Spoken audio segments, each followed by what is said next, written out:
C'est historique, ça n'était pas arrivé depuis 1953. Un nouveau roi britannique va être couronné ce samedi. Il s'agit donc de Charles III, 8 mois après le décès de sa mère Élisabeth II, qui a donc régné pendant 70 ans, un record. Mais alors, que va-t-il se passer exactement et comment cette cérémonie luxueuse est reçue dans le pays alors que le monde de 2023 n'a plus grand chose à voir avec celui d'il y a 70 ans? On va analyser donc les critiques grandissantes sur tout cela. C'est donc le sujet à la une des actualités du jour. Et vous inquiétez pas, même si jamais vous n'êtes pas passionné par ce sujet-là, on va essayer de le rendre le plus intéressant possible. Je sais qu'à titre personnel, j'ai beau être franco-britannique, ça me passionne pas non plus au premier abord. Donc on a essayé de rendre ça le plus intéressant possible pour tout le monde. Alors déjà, quelques mots pour comprendre en quoi consiste ce couronnement. Eh bien, tout commencera à 11h20 précise, donc heure française. Charles III et sa femme Camilla monteront dans le carrosse, un carrosse spécialement conçu pour fêter les 60 ans de règne de sa mère en 2012. Ils vont alors parcourir 2 km dans le centre de Londres, devant a priori des centaines de milliers de personnes, le tout en direction de l'abbaye de Westminster, le lieu du couronnement. À ce moment-là, ils seront attendus par près de 2000 invités qui ont été rigoureusement choisis par Charles et Camilla. C'est 6000 de moins que pour le couronnement de sa mère Élisabeth II. Parmi eux, on retrouvera notamment le président de la République française, Emmanuel Macron. La cérémonie va donc débuter à 12h heure française. Charles sera assis sur le trône du couronnement, un trône utilisé uniquement donc pour ces occasions. Il prêtera serment et sera couronné avec la couronne de Saint-Édouard, une couronne où sont incrustés notamment 2868 diamants et 17 saphirs, utilisés elles aussi exclusivement au moment des couronnements. Une fois la cérémonie terminée, nouvelle parade sur le même trajet qu'à l'aller, avec près de 7000 militaires qui seront mobilisés. Dans l'après-midi, le roi et la reine retourneront à Buckingham. Ils apparaîtront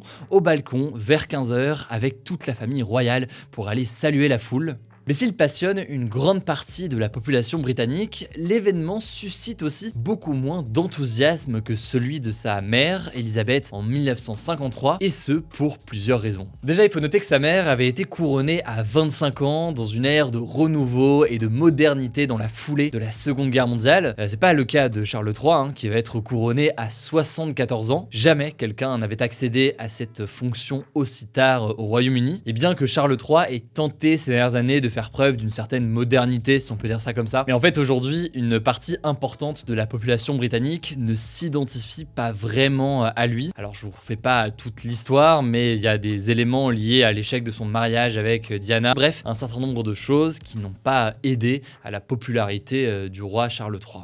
Ensuite, les moyens et la splendeur autour de cet événement plaisent à certains et déplaisent à d'autres. Pour une partie de la population, il y a une forme de décalage avec le quotidien forcément d'une grande partie des Britanniques qui sont fortement touchés ces derniers mois, notamment par la hausse des prix. Les festivités devraient coûter entre 57 et 114 millions d'euros à l'État, selon la presse britannique. Et plus largement, de plus en plus de Britanniques jugent que les privilèges accordés à la famille royale sont excessifs. La fortune personnelle de Charles III, qui est estimée à 2 millions d'euros, soit près de 2 fois plus que celle de sa mère, et notamment un sujet sensible pour certains. Et plus largement en fait, il y a une forme de polarisation, on va dire, au Royaume-Uni entre ceux qui approuvent ces cérémonies et considèrent que oui, ça fait partie du prestige du Royaume-Uni, et d'autres personnes qui remettent carrément en cause au fur et à mesure la monarchie britannique. Et pour preuve d'ailleurs, Radio 4, donc l'une des radios de la radio publique, la BBC, a lancé un débat cette semaine. Avons-nous besoin d'une monarchie? C'est quelque chose qui n'est pas forcément anodin. En fait, certains ressentent une forme de décalage avec la population, y compris d'ailleurs sur certains aspects fondamentaux, on va dire, de la royauté. Par exemple, sur l'aspect religieux de la cérémonie et de la monarchie. Il faut savoir que moins de la moitié des Anglais et des Gallois aujourd'hui se considèrent croyants. Donc forcément, il y a une forme de décalage qui se crée. Résultat, aujourd'hui, ce ne sont plus que 58% des Britanniques qui se disent favorables à la monarchie, selon un sondage de l'Institut YouGov. Et la rupture est particulièrement marquée chez les jeunes de 18 à 24 ans. Seuls 32% des jeunes se disent favorables à un roi à la tête de l'État et 78% disent n'être pas intéressés par la famille royale. On notera au passage que ce n'est pas qu'au Royaume-Uni que ce couronnement est l'occasion d'une remise en cause de la monarchie britannique. C'est aussi le cas au sein des États du Commonwealth, donc des États qui, pour la plupart, sont des anciennes colonies britanniques et qui ont donc toujours aujourd'hui, dans le cadre du Commonwealth, le roi Charles III comme roi. Plus précisément, dans cette organisation, 15 États l'ont toujours comme roi, dont le Canada et l'Australie. Et justement, ce jeudi soir, à 2 jours de l'événement, eh bien, la Jamaïque et le Belize, 2 pays du Commonwealth dont Charles III est roi, ont déclaré vouloir devenir des républiques. C'est d'ailleurs ce qu'a fait dernièrement le Barbade en 2021, qui est donc un pays des Caraïbes.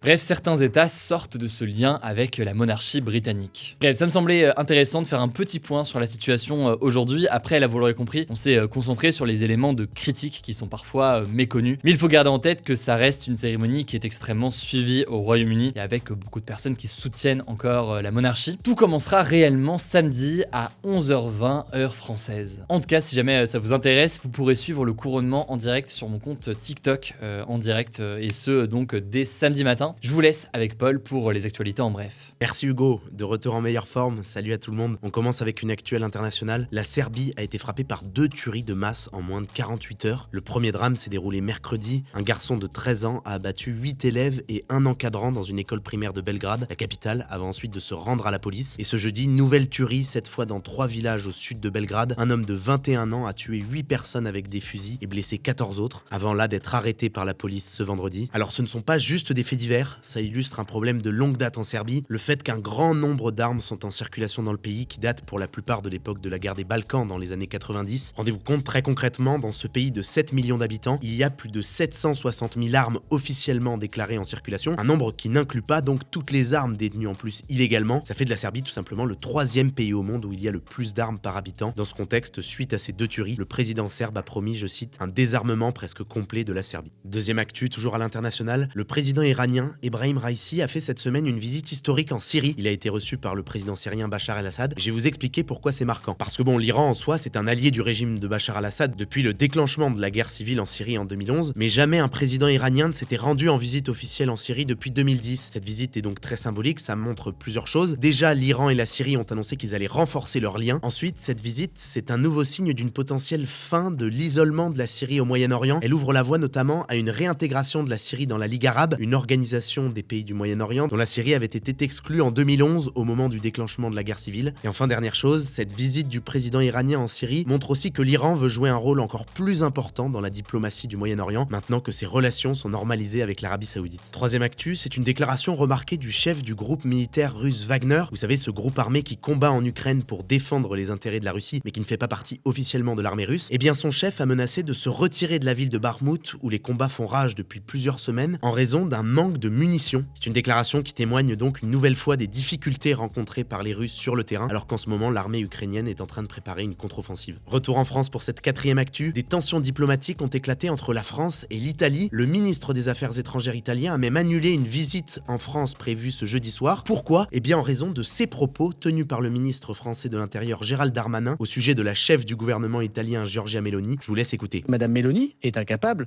de régler les problèmes migratoires sur lesquels elle était élue. Ces propos, ils ont été jugés, je cite, inacceptables par le gouvernement italien. On continue avec une autre info tant qu'on parle de Gérald Darmanin alors qu'il n'a rien à voir. Le ministre de l'Intérieur a annoncé vouloir que les personnes séropositives, donc qui sont atteintes du virus du sida, eh bien puissent maintenant être autorisées à devenir gendarmes ou pompiers. Jusqu'ici, c'est interdit et ça pourrait donc être autorisé d'ici l'été. Alors certains ont vu dans cette prise de position de Gérald Darmanin une tentative de faire parler d'un autre sujet que de la crise déclenchée avec l'Italie. Quoi qu'il en soit, ça pourrait être une avancée notable. Il faut noter que fin novembre, cette discrimination à l'embauche pour les personnes séropositives avait déjà été supprimée pour les policiers. Ça intervient en fait dans un contexte où les dernières études scientifiques ont montré que les personnes séropositives qui bénéficiaient d'un traitement antiviraux eh bien, ne transmettaient pas le VIH, le virus responsable du sida. 5e actu, le gouvernement a dévoilé ce vendredi un plan vélo pour développer l'usage du vélo en France, avec pour ça plus de 6 milliards d'euros d'investissements prévus d'ici 2027. Alors premier objectif avec ces investissements, le but est de doubler la taille du réseau de pistes cyclables en France, et là on parle de pistes cyclables séparées des voitures, pour que ce réseau de pistes cyclables atteigne les 100 000 km d'ici 2030. Deuxième objectif de ces investissements, les aides de l'État pour l'achat d'un vélo vont être prolongées jusqu'à 2027. Ce sont des aides qui existent aujourd'hui et qui varient selon le revenu des ménages et aussi selon le type de vélo que vous achetez, qu'il soit électrique ou non. Ensuite, le gouvernement veut soutenir financièrement la filière de production de vélos en France. Et enfin, dernière annonce avec ce plan vélo, qui est plus surprenante, le gouvernement souhaite des changements dans le code de la route. Certains vont être testés pour améliorer la circulation des vélos. Par exemple, dans certaines zones, zone, un feu vert anticipé va être testé pour les cyclistes par rapport aux voitures. Le but, c'est de permettre aux cyclistes de partir avant et d'avoir une vitesse suffisante avant le départ des autres véhicules pour plus de sécurité. Sixième info qui peut être très concernante, l'Académie nationale de médecine a alerté sur des risques accrus de cancer de la peau liés à l'application de vernis à ongles semi-permanents. Alors précisément, ce n'est pas le vernis en lui-même qui est en cause, ce sont les lampes chauffantes à UV qui sont utilisées pour l'application de ces vernis à ongles semi-permanents. Ces lampes émettent en fait des rayons UV de type A qui pénètrent profondément la peau et qui sont connus pour favoriser le vieillissement mais surtout le développement de cancer de la peau. Ça, c'est ce que dit donc l'Académie de médecine. Ceci dit, elle précise qu'il faut encore mener des études de plus grande ampleur pour être sûr de ça. Mais d'ores et déjà, ce que recommande l'Académie nationale de médecine, c'est d'appliquer 20 minutes avant la pose du vernis de la crème solaire sur ses mains. On termine avec une dernière actu assez insolite aux États-Unis. Une fusée qui transportait 120 urnes funéraires vers l'espace a explosé pendant son voyage. Alors cette fusée, elle appartient à la start-up américaine Celestis, dont le business est justement en fait d'envoyer des cendres funéraires humaines dans l'espace pour qu'elles tournent en orbite autour de la Terre. Et oui, c'est quelque chose qui existe. Personnellement, j'en avais aucune idée. Et donc ce lundi, la fusée qui transportait 120 urnes funéraires a explosé quelques secondes après son lancement, provoquant beaucoup d'inquiétude chez les familles concernées, d'autant que certains médias ont affirmé que les urnes avaient été détruites dans l'explosion. Mais de son côté, la start-up dément ça. Elle affirme qu'elle les a récupérées et qu'elle va les renvoyer dans l'espace prochainement. Merci beaucoup Paul. Alors petit sondage aujourd'hui, comptez-vous suivre le couronnement du roi Charles III? Ça se passe directement dans l'onglet communauté. Ça nous semblait quand même intéressant cette fin de semaine de faire un petit sujet quand même en une là-dessus, en complément des en bref. Ça change aussi des autres sujets qu'on a l'habitude de faire ces derniers jours. Exceptionnellement, pas de vidéo sur la chaîne ce week-end, mais il y aura une vidéo sur notre chaîne YouTube principale que je vous mets directement en description. Pour suivre l'actualité ce week-end, ça se passe du coup sur notre compte Instagram. Le nom du compte c'est Hugo Décrypte. Prenez soin de vous, prenez soin de vos proches, et puis je vous dis du coup à lundi.